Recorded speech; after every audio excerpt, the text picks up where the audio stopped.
Hello, hello, hello! Welcome to No Shadé with Odie and Dev, where we bring the it factor. We have the eye for fashion and we spill all the tea, honey. we are both queer people of color, and we're here to discuss some topics That may or may not offend you, but probably will. So check your privilege at the door, sis, and let's get into it! We're back. So, on today's episode, we're going to continue where Nick left off on his story about queer sex and really get more into it. Y'all thought last week's episode was not last week's, 2 days, 3 days, however long it takes us to edit. Right. Episode was juicy. Just wait until this one because we don't really hold back, because by now, if you guys know, we were doing the liquor testing, the little wine testing. It already hit us. So, without further ado, let's get into it. The point is, the other day, I'm at work with my career and my job, doing what I do best, which is making money. And I see this message, as I'm checking my phone at lunch, I see this message. Oh, what's up today? Or sorry, good morning. How is it going? Didn't respond. Oh, what's up today? Didn't respond. I like brown-skinned men. Okay. Babe. Keep your hats. Okay. And I like men with brains on them, right? Because that's a major organ, last time I checked. So, not only have I been screening you, but now you're going to say you like brown-skinned men. What am I supposed to do for you? Okay, you like brown-skinned men. And what? That's great. Okay, I'm brown-skinned. What does that mean to you? That not only did you just fetishize me, you just made me feel uncomfortable. Very uncomfortable. Mm-hmm. Very targeted. Yep. I'm entitled to feel the way I feel. And you're not going to get any. So what did that prove to you? I am. Not I am. We are those bitches. Oh. Period. So, if you're gonna come into my DMs acting disrespectful, I'm not only am I Odie, I'm Nick with the good skin.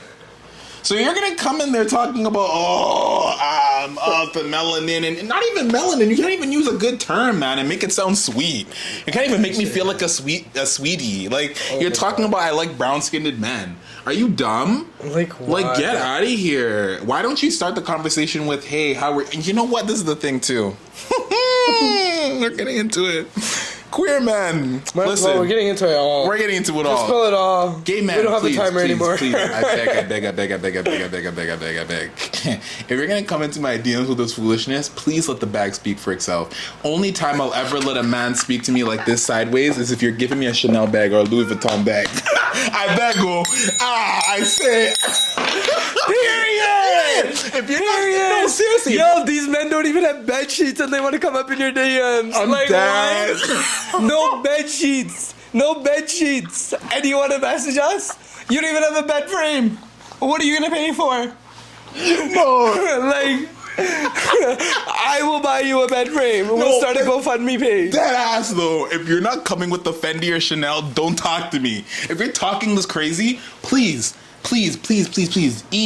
PayPal, e-transfer, A panic, anything. Rolex. Check, anything. Yup.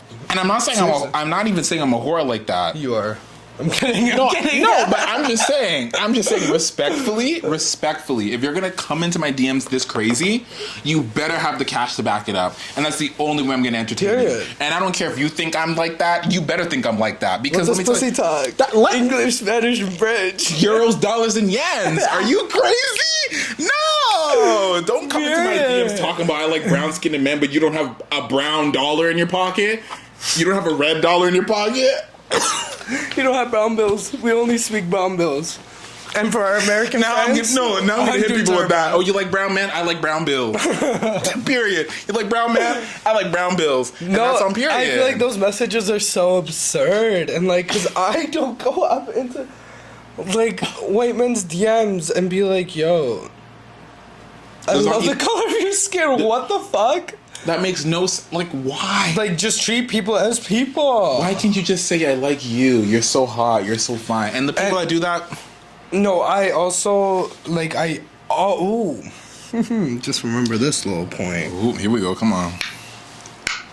Tamer Braxton little... Get into it.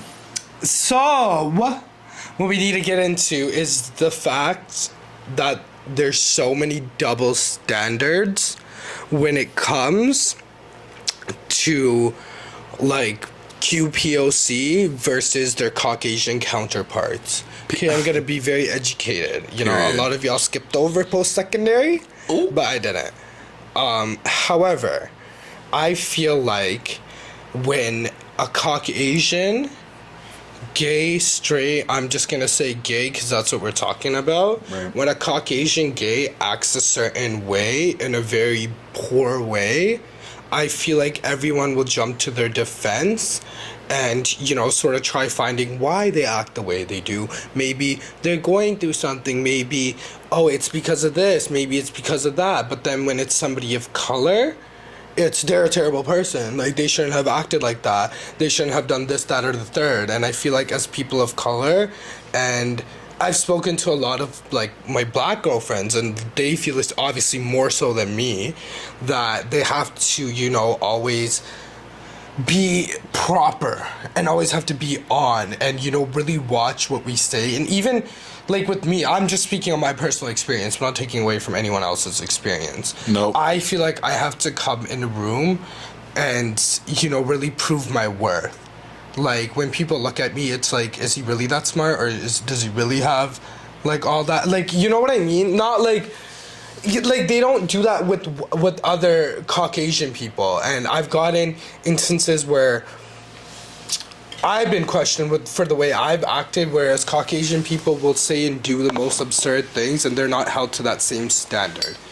And I think that's where we need to draw the line and really educate ourselves, because, or not even educate ourselves, just have sympathy, empathy for everyone, because at the end of the day, you don't know what somebody's going through. You don't know their triggers. You don't know, like, how, like, what you're saying can affect someone else. Period. Back to intent versus impact. Yes, Period. exactly. Period. And I feel like people of color are often held to a different standard than Caucasian. We see it in the news. We see it in the news. When it's somebody of color, it's they're a thug, they're this, they're that. But when it's a fucking a white man shooting up a school and killing kids, he was mentally ill. Maybe we should spare him. He wasn't in his right. But shut the fuck up. Actually, shut the fuck up. Sorry. But for colored you see people, the double standards? For colored people, we're waiting to still see your trial date. We'll be sitting in jail before we see a trial date, right? Yeah. In the States, at least. I can't speak for Canada, because at least for Canada, we have our criminal justice system somewhat together. Yeah. Not saying it's problematic, but okay. No, exactly. But, like, I feel like things like this go over Caucasian people's heads because they don't ever have to think about it. Like, when somebody, again, and I think we've talked about this, is like when somebody's staring at me, I don't know, is it because I'm brown? Is it because I'm gay? Is it because I'm cute? Is it because, you know, like, I don't know what it is. But my thing is, if you're a person that is white or Caucasian, as we say it, and you have not experienced, you know, being around people of color, and you maybe not have experienced somebody being racist to a person of color, I can understand you not getting what we're saying, which is completely fine. That's not our issue. Because if you're not taught something and you've only been prone to a certain type of exposure, that's completely understandable. However, where a lot of people have the problem is, as people of color, gay people of color, when we're telling you, I don't want you to say, I like your big black this, or I don't want you to say, oh, I only like brown skin. Or what you're saying is problematic. And you come around and say, well, I didn't mean it like that, or I didn't mean to say it like that, or you're taking it. No. That doesn't make sense. If someone is telling you, and maybe I was brought up wrong, please correct me. Maybe we were brought up wrong. No, they were. If someone says to you that what you said to me offended me, and you're gonna sit there and say, I'm not apologizing, you're wrong for what I know even the narrative that's twisted is that, so, like, I feel like for you or even my best friend, shout out to Asasia, I feel like specifically when she pops off, she's a black, fierce ass woman, I feel like she's painted as an aggressor. And again, like, even like with me, I feel like it's more like I don't know, it not just with me, just with anyone of color, it's like their intelligence and their feelings are undermined by Caucasian people and what they're going through. And even in a climate like this, these are the same people that are posting like Black Lives Matters and about the indigenous kids. Like, these are the same people, and this is what I have a problem with, is this fake performative ass bullshit. Because these are the same people that will post, but you don't know what the hell you're posting about. You don't know, because if I ask you questions about it, you're gonna sit there like, oh, well, I don't know. And that's not enough. I mean, for Caucasian people, it's been enough for you to survive this long not knowing. Because that's how the world is. It's designed and tailored for you. And, like, I feel like they always forget that when engaging with colored folks. And I feel like there is a reason colored folks stick together. There is a reason colored folks stick together. Especially in the queer community. Like, the Three Musketeers, me, Nick, and our bad bitch Gummo.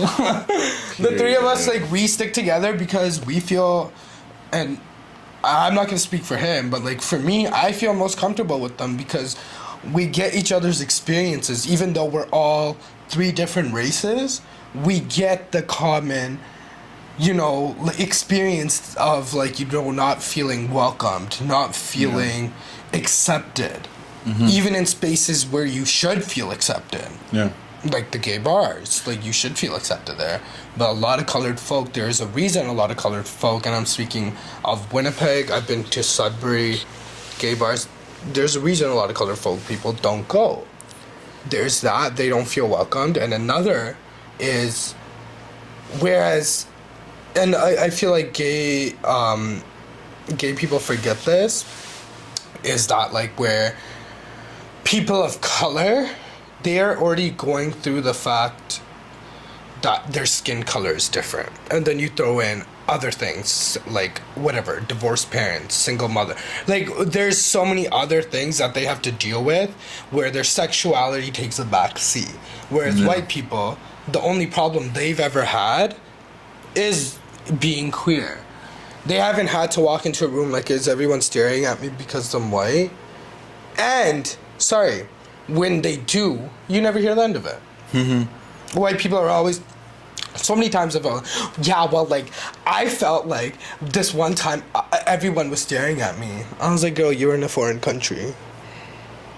Oh. And just a side note, even in Mexico, tell me why white people were staring at me crazy. I was like, you guys are the minority. Still? You're still staring? I'm so confused, but... And that, like, I don't know, to me, I feel like, let's not forget.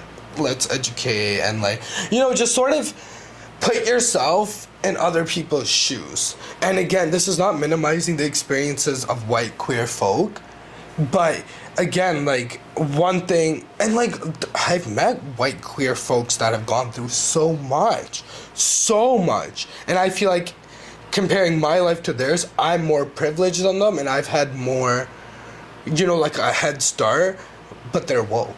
Like, they're not one of those problematic white ones. No, and like, speaking about being problematic, I don't know when it became status quo for anybody that's not black to be saying the N-word, but when it comes to... What about in bed? I was just about to bring that up. I don't want to fetish shame or whatever the case may be, but I'm about to do it tonight. I'm about to do it tonight. Please, please, please, please don't come into my DMs. Don't come into Div's DMs. Don't come into any colored person's DMs. Talk about, oh, when I'm doing what I need to do to you, can I call you this word? Can I call you that word? Can I call you this derogatory term? Please. Would you be... I genuinely want to know. If it was another black person, would you care? I would want to ask why. I'd want to ask them why. Yeah. Why do you need me to call you that? What is that doing for you?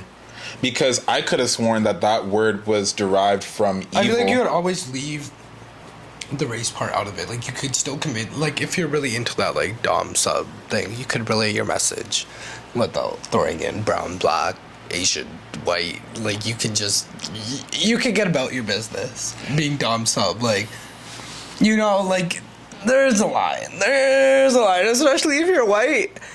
Again, don't call me that. In the bedroom, Don't talk to outside, me. don't talk to me like that. Don't please. ever. You don't know me like that. Even if you did know me like that, don't call me that.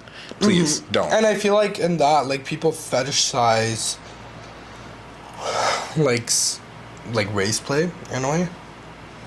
And I guess, like, lots, like, I don't know how I feel about that, really. I'm just like, It gets it gets to the point where it's like, no, that's not what we want. And again, specific. if you're into that, you're into that. But I mean, like, with fetishizing, I feel like Nick, I've seen him get fetishized. Ooh, sorry. So many times. And we've talked about it multiple times. And I feel like what I always tell him is it's the timing of everything. Like, why now? Why are these people all of a sudden wanting to be, you know, kikiing and laughing with you? And I don't know, it's just always weird. And I also see it with my other, like, cute POC friends. Like, I see them being fetishized, or I feel like I've been fetishized myself sometimes. Like, I feel like every person of color has, like, I want to sleep with a black guy tonight. I want to sleep with a brown guy tonight. I want to sleep with an Asian tonight. Like, okay. I'm just like, I don't ever say I want to sleep with a white person tonight. You don't ever hear that leave my mouth. but why don't you just? And this is the thing: people don't know how to edit. People don't know how to edit, and I think that's why a lot of people didn't do well in English. And this is not shade; it's just facts. You didn't do well in English, because if you did well in English, you would have known to edit yourself and think before you speak. Mm-hmm. No one asked. You could have ended the sentence by saying, I want to get laid tonight. But instead of saying, I want to get laid tonight, you took it upon yourself to take it a step further and say, oh, I want to get laid by this race tonight. Or I don't want to get laid by this race. So you mean to tell me... Even if you do, just keep it to yourself. But you mean to tell me, though, that we're wrong for thinking that's racist? Come on. Like, I didn't want to really take it there, but... No, yeah. We're not crazy. And I know this is about queer sex, but guess what? But it all This falls ties into together because this is the lens. When I took conflict resolution in university, yes, I have a degree.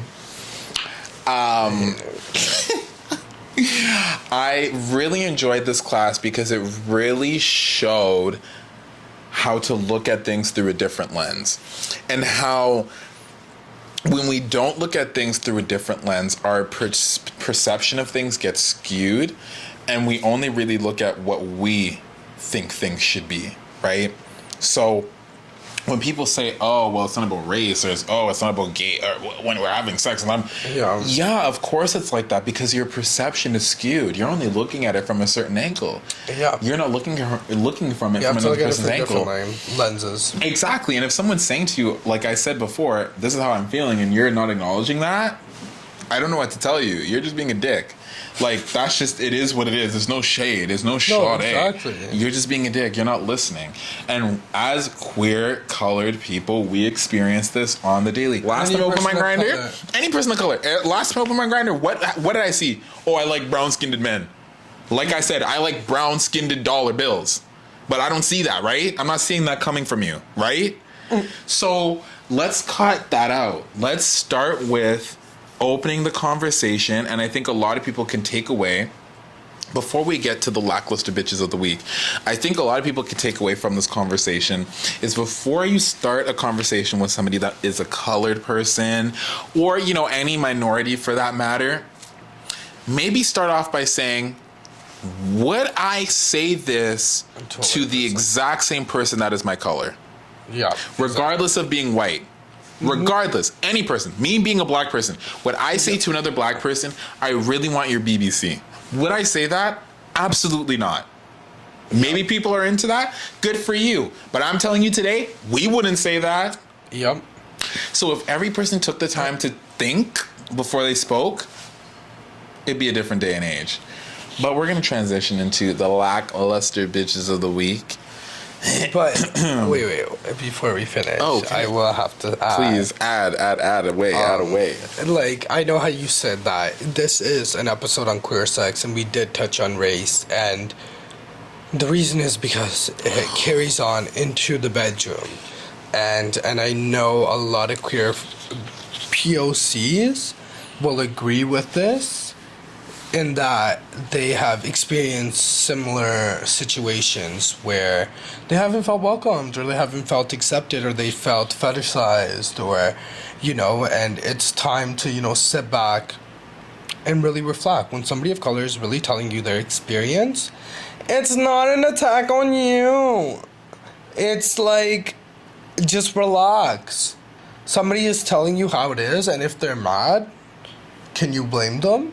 Because if somebody came at you crazy, talking about your sexuality or the things your ancestors have been through, you'd come at them crazy, just as crazy. So somebody's reaction is always warranted by what you have said. It's not what you say, it's how you say it. And with that, we're going to move on to our lackluster bitches of the day. So, Nick, who is your lackluster of the bitch of the day going to? I forgot mine. So I have to pull it up. As Dave touched on before, when it came to our terminology, I categorize myself in the category of being a top, sometimes verse, but mostly a top.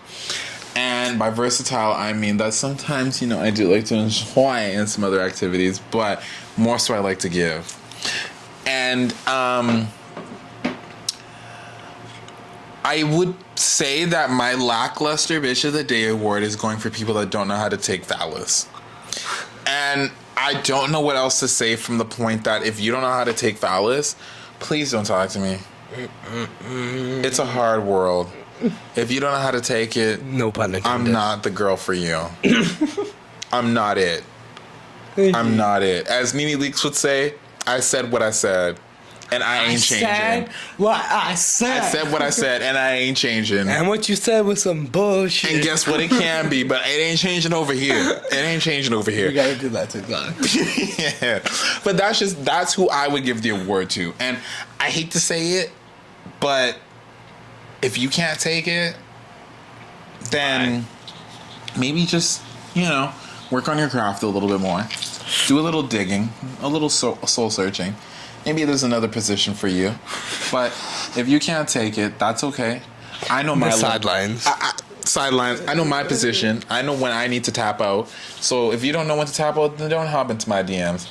And you know what? The other thing too that's funny, I see a lot of people searching my profile. Search the profile, and guess what? Great. Don't message me. Jeez. That's fantastic. Because guess what? A lot of people don't know this about me. I grew up Christian, so I know the Bible very, very well. And there's a part in the Bible where it talks about God will separate the goats from the sheep. That's I don't know anything about the Bible. That's what my grinder is doing, separating the goats from the sheep. I know Mary had a lamb. Is that part of the... anyways. So, my lackluster bitch of the day goes to... Okay, so I'm going to read it word for word because it took us a while to come up with this read. Because I'm about to read you. Library is open. Come on. So, my lackluster bitch of the day Period. Goes to the white gays that can Google how to look more like us, but can't Google how to act around queer people of color. I know that's right. Okay? Mm-hmm. Because y'all could be Googling all these procedures, but y'all still don't know any history. Y'all still don't know how to act. Y'all still don't know why you can or cannot say certain things. That's what fucks with me the most, okay? Because again, the same people you're coming for, you're trying to look like. Oh. And you this catch that? specifically is for like black people. Like I feel like black culture is so, I don't know what the right word is, fetishized or like appropriated. Yes, so appropriated, and people don't want to talk about it. While y'all getting lip injections and, you know, bigger asses, there's other races that been had those. And, might I add, we're shunned for those. Or fetishized for those. So it's just very interesting to me to watch all this. Because I'm like, make it make sense. Because y'all want to look like the Kardashians, but they culture appropriate a lot. I'm so sorry. And again, I kind of like the Kardashians. I'm sorry. I know that's bad, but they do, like, let's call a spade a spade. They do culture appropriate. And they get praised for it, whereas black women get hyper-sexualized and shunned for it. Like Cardi and Megan get shunned for it. Who's Cardi? Stop. Cardi and Megan get shunned for it, like for being so hypersexual. But when Kim, Chloe, and Courtney do it, it's fashion. But even then, I don't know if... But here's the thing. Here's the problem I have. We're getting into a different topic. Yeah, I know. But like, the Kardashians, they're still a minority, right? Because they're Armenian. But this goes back into our topic before. Visibly, they do not come off as a minority. Yeah, that's right. So it's different. I do understand that their experiences might be different. And I don't know what their bodies were like before, whatever the situations have been. But they got to understand that you do... When it, like, I could be wrong, but I don't remember Armenians braiding their hair. I don't remember, and it's no shade. Personally, me, I don't care if people want to wear braids, want to wear weave. Good for you. There's a reason why black people wear weaves and braids, but that I'll leave you to Google that and do it yourself. We're in 2022. I ain't doing that for you. So it's just the thing of it is what it is. Yeah, you know, exactly. it is what it is. Period. So I mean. Bottom line, I think what you should take away from this episode, what we want you to take away from this episode, is if you see somebody on Grindr that is colored, black, white, purple, anything, any person, any individual, before you write what you're about to write, think about if you would want that message to come to you. Exactly. I think that's the main takeaway. Do you want that message coming to you? Yep. Would you say it to somebody else? Probably not. And stop holding colored folks to a whole different standard. And again, oh my gosh, you might not intentionally do it, but your actions speak otherwise. And that's the moment where you need to stop and be like, wait, maybe I am doing something. That's all. That's all we're asking.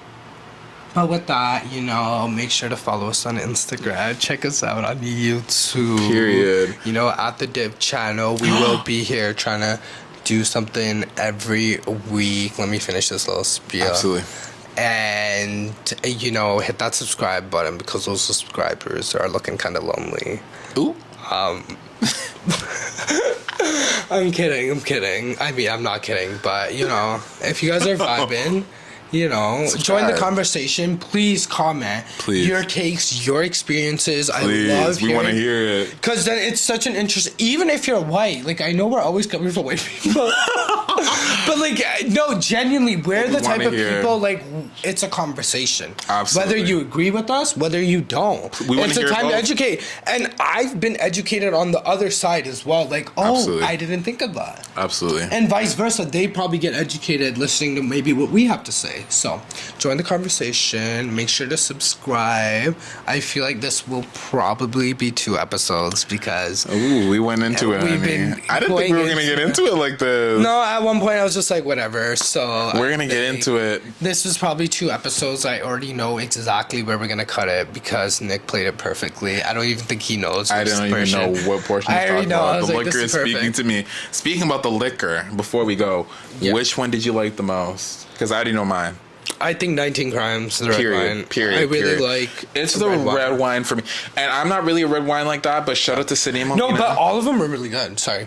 No, shout out to Cinema being my roommates because they were the first ones to put me on red wine when I was with anyways.